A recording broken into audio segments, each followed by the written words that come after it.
jàmbat coono. bu la joxee weekend ne la pour nga dem noppali ko. wax dëgg yàlla li ma la defal nii. une bonne nouvelle. te ma sant gërëm boo demee tamit nuyul ñu jaan yeeg.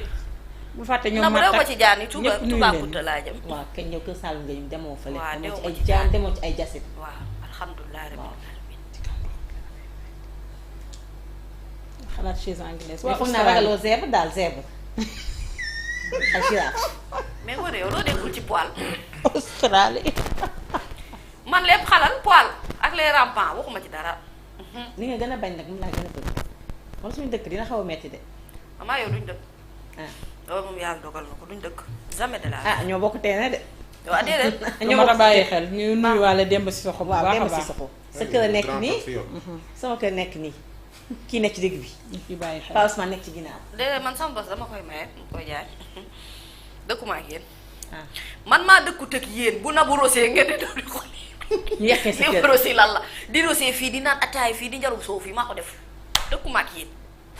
waaw kay loolu dem ba moom boo yóbboo mu wut ci pexe seetal beneen cité bu ma dëkk dëkkuma ak ñii moom moo nuyool yow la ñuy xaar pour démarrer revue bi cokkal nga torop. Pa Ousmane Cissé. bonjour nuyu naa la bu baax. dina bëgg bu wér. waaw Ngoné Saloum ngi Diop daal di officiel fay naa. ak internet yëpp. lii la dama naa la. te yéen ak Vito ngay bañ leen a bàyyi la tooñ wala rek quwwata illa billahi alil azim. yow kii kon toppul nii. ay yii yu ndaw yi la. waaw yii waaw même mu wax ko ne ne ko ñu defee man dara. kay fexe ma bul jege yu mag yi rek. biirum tudd. oui pip pip pip benn pip. jomaay benn Sonko. ok. soo ko noonu bu ñu ko seetaan dina nàmp lépp bàyyi jomaay fa mu tëdd. xool ko. voilà jomaay yaru ndeysaan. xool ko. li ko jóg moom bi borom sax. daa suur. merci. daa suur. daa suur. mami lu tax nga du mooy écran bi lan la. damay xaar bu ñu paree rek moom rek ni ma. ah ngoon ngi xiiru comme gaynde yi lii mbaa jàmm la tey. ah lii mbaa dina jur jàmm tey. lii génn nee na naan. ah yee. mais am na lu may bëgg laaj nga wax ma foofu la. xaaral ba mu gën ci situation yi ba ne ba pare. mais voilà ils sont mignons ils sont très mignons macha allah. dañu wax fet. nañ ñu ñëw rek noonu la. waaye nañ yem ci mignon gi rek dëgg boo ñëwee ci nàmpal jaan gi ñu jël. waaw xaloo la ko tey. ooy ooy ay ooy. kii la dem na dem na kii dem seen na. ay saa la tuddee. mais moom la la doon lekk ne. yaa ko. yëpp yëpp. waay xoolal lii yow lii di jonwaar nga ko tuddee. waaw kii la. waaye di gaynde la nag. ah moom rafet na nag macha allah. lii ute na nañ leen waxante dëgg lii nañ ci bàyyi xel. ute naag gaynde yi nekk parkaan nañ leen waxante dëgg. ah ñi dañoo lekk ba suur. dëgg la nag de gis nga gaynde yi nekk parkaan boo ko gisee ça donne même pas envie xale yi ñuy dem di visiter. dañ leen dimbali bu fekkee dañu amul moyens yi nga xam ne moom la ñuy entretenir gaynde yi ñu yokkal leen moyens yi nga xam ni moom la ñuy toppatoo gaynde yi parce que ñu nit ak yi ñu am ak yelleef tey boo xëyoon rey gaynde dañ lay jàpp de parce que dañoo am droit dañ leen di protéger donc comme mënuñu leen a rey parce que dañ leen protéger nañu fexe it seen dundit ñu gën koo ñoŋal ba ñoom it ñu nekk ci état boo xam ne visiteurs yi na leen jox envie ñuy dem di visiter fi ñu leen bàyyi. waaw moom lan lay def nii nag lu muy def nii di ma wa la ilaha illallah. comme la man foofu ma de liggéey moom fi indi de tant que yaa ngi teg gaynde gi tant que man du ma démarrer def gën ci yi nga nekk nii man foofu ma yi.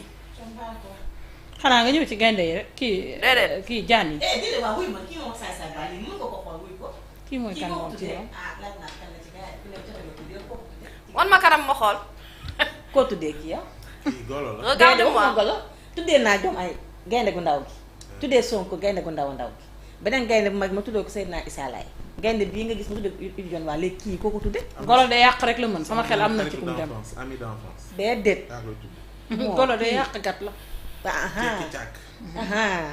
amul kum lay niru. kii comme léegi noonu yow caxa-caxatee rek réew mi dem ñëwuma kenn bu la fii ñëwee rek ma xam ko mooy loolu ñëwuma kenn ñëwal ay ah waa kay jërëjëf ma xel ñaaw na ci golo gi. yow moom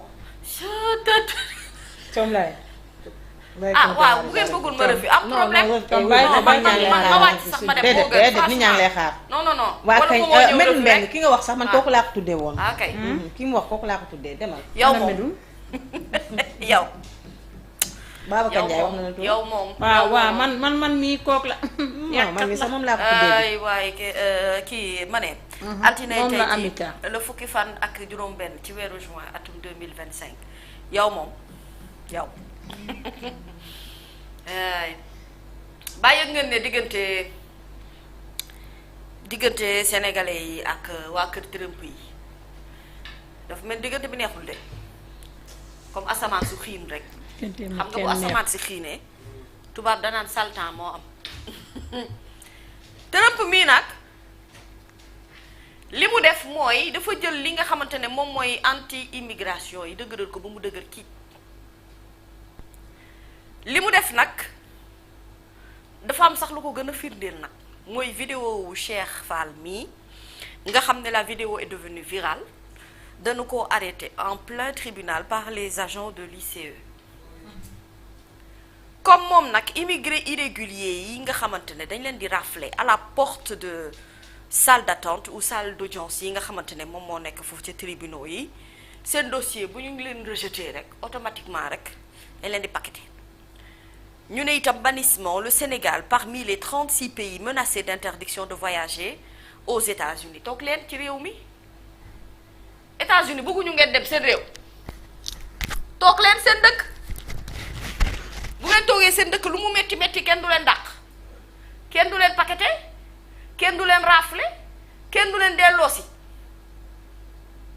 ah États-Unis lan la def noo gën ministère des affaires étrangères nag ba mu yégee lii ba mu yégee mesures yi nga xam ne dañ koo corsé li mu war a def la def mooy ne dafa réagir mettre en garde sénégalais yi nga xamante ne ñoo nekk fii waaye sénégalais yi nga xamante ne xës nañ ba dugg États-Unis ba noppi moomu mu ne leen mesures yu bees yii ay sanctions pénales ak ay sanctions administratives ci la bokk interdiction d'entrer sur le territoire américain pour les individus concernés y compris en cas d'infraction passée ou ayant des antécédents judiciaires ñu ngi renseigner aussi que ne les autorités américaines ñoom dañoo mettre en place benn mécanisme de départ volontaire boo xamante ne pour ay étrangers la yu nekk en situation irrégulière mu leen di mën a permettre nag ñu am appui financier au retour ba pare mën a itam contribuer à ce que ñu moytandikul leen ay poursuites judiciaires am ci mbir mi ni mel ana ñu kontaanoon ci bi ñu falee Trump waxoon naa leen ko de Trump mii ba ñu ko falee waxoon naa leen ko te ci ay décisions yu bari nag moi j'ai du mal à comprendre Donald Trump. Guerre entre l'Iran ak Israël au moins 224 morts en Iran 13 personnes tuées en Israël conflit bi dafay gën a intensifié wu am na ay échanges de frappes ak de nouvelles menaces yoo xamante ne am na ci vente illicite de médicaments nag dans la ville sainte pharmaciens yi nga xamante ne ñoom ñoo nekk donc ci Touba li ñu bëgg nag mooy ñu dakkal lépp loo xamante ne exercice illégal la te nu koy def foofule ci dëkk bu sell bi di Touba Mbacké dëkkub Xaadimu Rasuul ginnaaw Vox Populi point actu ne bu ñu jógee Touba ñu dem Kaolack nag kii di Kaolack dafa jàkkaarloo ak jafe-jafe yi ci wàllum nawet gi mairie bi nee na moom kese moom dong képp mënta def lépp moom Serigne Mboup mu ne depuis 60 ans Kaolack li muy xaar mooy ay investissement yu sérieux les réseaux dañoo màgget ouvrage yi jeexagul boole ci am nañu soxla yitte état bi ñëw jàppale leen bu baax am na ci ay comportement yoo xam ne dafay gën a aggraver ay situation mu mel ni jël ndox yu bon yeeg jël mbalit yeeg yépp ne ko yëlëb ci caniveau yi ak yenn sabotage yi loolu day tax ndox mi du am yoon bi mu jaar mu ne bu leen filmer les problèmes signaler leen à la presse et aux influenceurs yéen joué leen ay rôle relais positif waaye bu leen jël image yu Kaolack bii di ko gën a salteel beneen bi mooy mbiri Azer ak AE Power EPC Thierno Alassane Sall du yëg ngeen ne dafa adressé benn question écrite au ministère des finances et du budget dinañ ci ñëw na am na beneen yéenekaay bu ci gën a yaatal ginnaaw point actu sur quotidien ne ñu taxaw tuuti ci arrestation placement sous mandat de dépôt bu kan Moustapha Diakhaté pour offense au chef de l'État ngoone yëg nga ko lii nag affaire la boo xamante ne am na 1000 postures yéenekaay bee ko wax mu ne maître Hélène Cissé conseillère principale des victimes de crimes de guerre du Darfour devant la cour pénale internationale li mu wax moom leer na mu ne arrestation Moustapha Diakhaté bii sur la base du délit d'offense au chef de l'État mu ne amul daray judiciarisation de l'espace politique amu ci. waaw dëgg la. mu ne itam ramant à contre-courant de Alioune Tine ndax Alioune Tine xam nga daf fee ne tëj beeg yooyu bu baree bu yàggee dañuy créer ay héros te jàpp waaw. yow tëj ak tëj du ko teg du ko créé de. ah papa Alioune loolu la wax de. ñu fi tëjoon tëj leen gisoo leen ñu mel ni ay muus noppi yow waxatuñ de du héros de. ah nee na tëj beeg tëj bi daal bu ñu moytu dañuy créer ay héros. am na ñoo xam sax dañuy jógee Dakar dem ba Ndar léegi dootuñu waxatee Dakar eggali. en tout cas moom Alioune Tine président fondateur bu Sing Sing Africa Jom Center lii bi gis-gisam mooy arrestation suivie du placement sous mandat de dépôt de l'ancien président du groupe parlementaire bii di Moustapha Diakhaté nee na c'est injustifié au regard des services rendus à la nation amul justification wéeruñu ko ci dara teguwul ci lenn lu dul jàppe ak tëj. Direct News ne waaw kay man Thierno balaa maa dee rek mu ñuy defal ko photom gi mu suuri ram gi mu mel ni ku deful dara. pourtant weeru Thierno ak weeru moom mooy benn la nag. suuriru Thierno Alassane Sall bii photo bi dañ koo bëgg daal ñoom journaliste yi ñu ñëw rek na ko daj rek Thierno ne la nii sama bëñ yi gàtt yi moo tax duma ko mën def suuriram bi Thierno lan la ah da ngay bëgg a wane ne meroo nag wax dëgg yàlla du dëgg ah waa meroo nag meroo moom waaye dangaa ami laaj ndax moom ci mbiri Azer ak AO Power EPC moom dafa soupçonné ne prime yi daal dañ koo fayul daal ci gis-gisu Thierno fayuñu prime yi mu ne société AO Power Espagne moom mooy attributaire par le truchement d'une offre spontanée d'un marché portant sur l'électrification de plusieurs localités rurales du Sénégal. mu ne dans le cadre des marchés publics, le versement de l'avance de démarrage ainsi que le remboursement des dépenses initiées par l'entreprise attributaire du marché sont subordonnés au dépôt préalable des différentes garanties exigées dans le dossier du marché et émises par une banque ou une société d'assurance agréée par le ministère en charge des finances. Thierno wax il a été porté nag à la connaissance ou plutôt à son attention que les garanties SONAC produites par AE Power EPC, lesquelles sont pourtant subordonnées au paiement préalable de la prime, dafa mel ni ci gis-gisam auraient été émises dans des conditions contrevenant aux exigences de transparence ak orthodoxie des principes régissant les assurances. mu ne notamment l'article 13 du code des assurances des États membres de la CIMA. Situation bi nag ça fait l'objet d'une dénonciation de la part de la société AO Power Sénégal auprès de l'ARCOP et d'autre part par la banque espagnole Santander qui a financé le marché susvisé. looloo tax moom daal muy laaj prime yi ndax fay nañ ko waaw wala déet. Le Soleil ne dinaa ñëwaat ci Thierno implication des minicar yii moom la ñuy woowee Cheikhou Charif. waaye Cheikhou Charifu yii jàpp nañu daal Cheikhou Charifu yii daal yéenekaay bi dem na sax ba ne les caisses de la mort li tax mu wax ko mooy ces nouveaux types de véhicules de transport ci juróom-ñaari accident yi nga xamante ne mooy accident mortel yi ñu enregistré fii ci Sénégal juróom yëpp Cheikhou Charifu yi la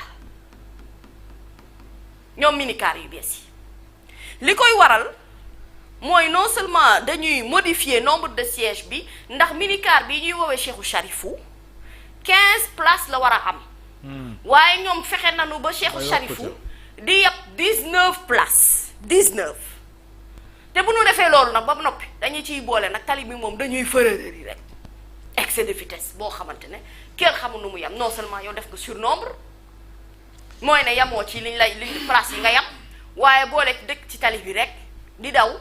ci distance boo xamante ne réglementaire loolu moo jur nag accident yu bari yi juróom-ñaar ci juróom yii ñoom Cheikhou Charifou yii ñoom ñoo ko def kon nag mbiri Cheikhou Charifou bi nañ ci taxaw du dëgg ok dama xamul sax lu tax ñu tuddee ko Cheikhou Charifou sax Cheikhou Charifou bi moom tur bi pour lan la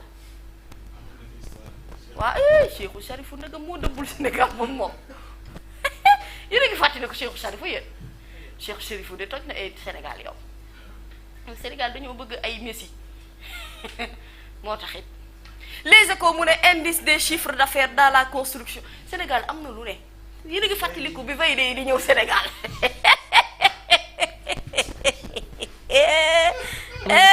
mon pays ah. sérieux soo dara.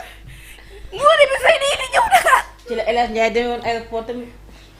te jamono jooju Vaiday ci jëm boppam siiwul woon dëkk ba mu bu jógee. dem seeti ji Macky Sall ak Marième Faye Sall. na yàlla.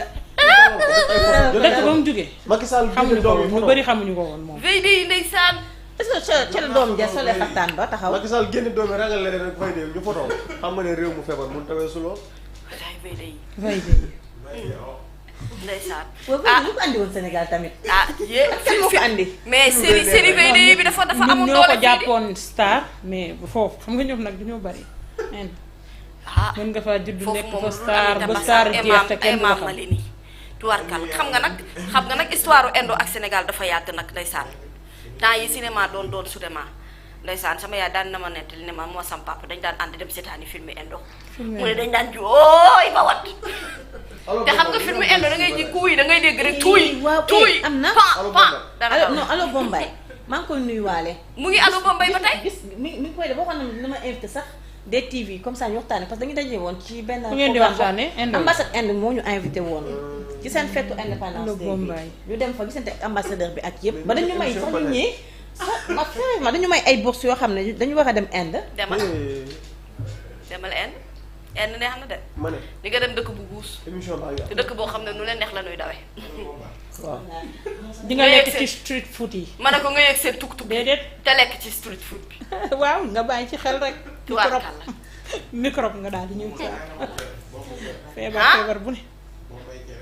kaay ma wax loolu Inde nag dafa neex de te Pape Ousmane demal bëggante balaa neex Cissé sigil balaa neex Cissé ki ngay bëgganteel nga naan ko Mary Janta yili Inde moo neex les échos mu ne nañ ñibbi si Sénégal ci di jënti suñu indice des chiffres d'affaires bi dans la construction moo gën ndax bés da caa am bu 19,6% de chiffre d'affaires recul de 38% de chiffre d'affaires dans le sous-secteur du génie civil baisse de 11% dans le sous-secteur de la construction de bâtiments ak les obligations en dollars du Sénégal bu nekk en chute libre beneen bi mooy Trump wax naa leen ko menacé na nee na day fermer li nga xam ne moom mooy buntu Amérique au Sénégal yi tëjal asamaan si sax bu ko mënee. mu ne ko asamaan sax bu ko mënee na ko tëjaale. waa na tëjal ku mel ni man de wax dëgg yàlla bu dee man rek doo am ak man problème yor mu ne travel ban de toute façon su ma demee sa réew xaw ma laa fay wax na bu mën a ba problème te bu bëggul ma dem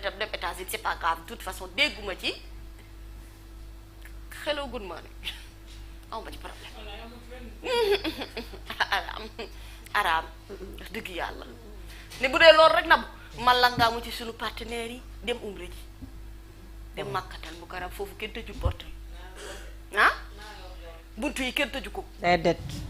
nga dem ziyaare ca moom benn màkkatal bu problème la karam moom seet yonent bu il tedd bi pense sallallahu alayhi wa sallam contrôler le monde ci loxoom. Il pense pouvoir contrôler le monde. xamoo ci dara travel ban ak interdiction d'entrée aux États-Unis le Sénégal aussi dans le viseur de Donald Trump hey amul problème moom kay sénégalais ya fa nekk rek te jotu dugg te am këyit dañ leen bàyyi ñu nekk ci jàmm rek du dëgg ñi amul këyit itam nañu jéem a fexe nu ñuy def ba am këyit wala ñu respecter loi et règlement wu dëkk ba ñu nekk ci jàmm du dëgg kese waaw dañ ci kay ñëw ñeneen sax ñi demagul nag toog leen wala ngeen tànn beneen réew bu ngeen dem wax Dañ ci- dëgg yàlla jàmm loo ko jëndee jar na ko Dañ ci l'observateur ñëw, mu ne inch'Allah. flou autour de 2 émissions de garantie chasse aux primes 37 milliards yaa ngi Thierno Alassane Sall l'ombre d'un scandale à la lumière d'un marché ARCOP Sonac le clash administratif sur fond de conflit électrique Thierno nee na leen vous semblez à chaque fois que ma laaj leen ko rek ngeen di esquiver la question wala ngeen di jël beneen sujet ñëw di ko waxtaanee nee na loolu ARCOP sax moo ko wax ARCOP moo wax loolu mu ne l'intérêt d'un tiers à remettre en cause une garantie qui en principe ne peut ni lui profiter ni lui nuire loolu nag la Sonac répliqué observateur xëy wax ko tey ci suba gi ginnaaw gi xaaj baa ngi nii les vérités cachées derrière le blocage des pèlerins à la Mecque enquête la face morbide des opérations de chirurgie esthétique à l'étranger ak États-Unis la traque impitoyable des sans-papiers et ses effets pervers sur les Sénégalais yi nga xamante ne ñoom ñoo émigré foofu la ci dëkku Donald Trump Libération ne un nouveau scandale NCA Bank moom moo tapé dans les comptes de la Société nationale d'électricité Sénélec Cosuel une garantie scandaleuse On parle là de 2,206,682,747 francs yoo xam ne puisé nañ ko ci ay comptes de la Sénélec par la NCA Bank après le non-respect des engagements du Comité sénégalais pour la sécurité des usagers de l'électricité COSUEL. Sénélec nag acté woon na auprès de la banque benn garantie pour le COSUEL en septembre 2020 libération yéenekaay ci la xëy tey ginnaaw gi ñu dem source a ñëw ci indice du chiffre d'affaires dans le secteur de la construction ça n'avance pas ndax chiffre d'affaires bi réalisé dans le secteur de la construction dafa contracté wu de 19,6% ci trimestre 2025 relativement à celui du même trimestre en 2024. Pire, le chiffre d'affaires dans la construction des bâtiments baisse de 11,6% ci premier trimestre 2025 relativement au même trimestre 2024. léegi nag loolu moo tax ñu ne de même que le chiffre d'affaires dans le sous-secteur du génie civil moom tamit dafa régressé chuté de 38,2%. ginnaaw gi le collectif des détenteurs de titres remet le dossier hangar pèlerin sur la table du tandem Diomaye Sonko dafa am benn cri de détresse boo xamante ne def nañ ko ci yéenekaay bii di Source A. ginnaaw gi ñu dem ci beneen yéenekaay on y va Rewmi ñëw ci sport bi nag ndax làmb ji madame le ministre des sports Khady Diène Gaye dafa am yéene taxawal fédération de lutte waxatuñu ay affaire u CNG kese mais une fédération looloo tax nag moom Khady Diène Gaye convoqué na ñii nga xamante ne ñoom ñooy CNG bi pour ñu mën a réfléchir ci opportunité boobu ginnaaw gi on parle foot on y va record ñëw ci Jackson et les Blues ñoom ñoo nekk en favori mondial des clubs Chelsea Los Angeles match bi 19h lay doon incha allah PSG nu mu mujjee de moo gagné match bi de ok xam naa kontaan ngeen ne yàgg na est-ce que lu njëkkati coupe bi jox leen ko rek benn yoon. waaw kan lañ gagné 10-0. moo ne ci jafe-jafe nag. follow. moo ne. am na kuñ gagné 10-0. koo xàmmee fi. ñii sëñ yooyu cher na de. Diomaye ak Sonko. mais ñi mu xanaa niñ taxawee respecté nañ protocole bi de wala. non protocole bi gars yi nañu nu ñu taxawee baax ñoom li ñu bëgg mooy xoola nañ gis Diomaye gis Sonko gis El Malick kenn ku taxaw garaawul. gars yi loolu lañu wax. yow koo ci xàmmee fii. Alioune Tine. Ana Tine. moo téye balafon. moo yor balafon moo yor balafon. Debout frères, voici, frappez les balafons. Frappez les balafons, Tine, frappez les balafons. Debout frères, voici, frappez les balafons. Respectez les droits de l'homme, respectez les droits de l'homme. Alioune Tine mer na nee nañ sàmm leen ak yelleefu gaa yi ngeen bañ ko di foowee su ngeen ko foowee te dina jouer balafon. Alioune Tine ne Alioune Tine ne Alioune am na tontu Diomaye. Diomaye tontu na ko muy nag waaw. nee na ko yéen a ngeen yaakaar ne nun mënuloo way naka la ñuy def kon ba mën leen a accompagner musicalement alors. xanaa gisoo Birame. moom moo comment faire. muy gis naa Birame. Babacar Ba gisoo. mu ngi nii moo yor tama ji. Zulu lañ ko wax Zulu. moo yor ndënd gi. ma ne ko moo yor ndënd gi xam naa orchestre bi war naa neex nag. xool leen sol li xamee nga ko. Tom Gassama. waa na mu sax. mu ngi nii Seydi Seydi ngi Gassama Seydi ngi tubaarkàlla waaye yow ñoom seen orchestre bi war naa neex nag ñii li ñuy tëgg ngeen yaakaar contretemps. ban way la ñuy tëgg nii contretemps. Nabou li ban way la. ñu lay wayam ba la moomoo ban way la.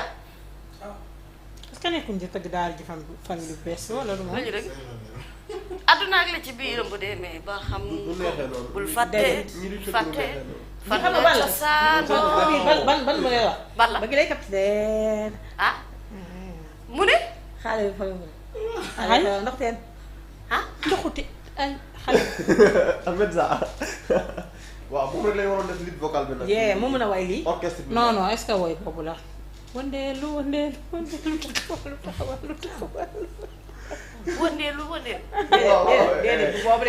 mais wëndeelu amul sabar adduna ak li ci biiram ba demee ba xam bul fàtte fan nga cosaanoo jëlal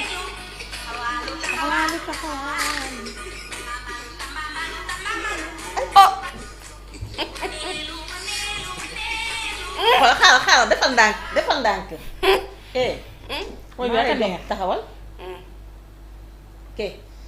kii waaw déedéet ñii épargne leen ci yooyu kii ñii tegal sa loxo fee kii fu ma la waxee teggil rek teggil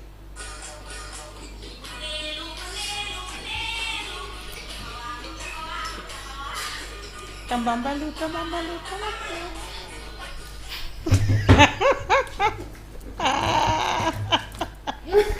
ñu ngi koy nuyu bu baax Mati Thiam Dogo di ko jaajëfal bu baax wooyu la mag de lañ la tegal noonu mag yi ayca ñu ngi la jaajëfal bu baax a baax a baax alors laataa ñuy ñëw Momo. waaw du dëkk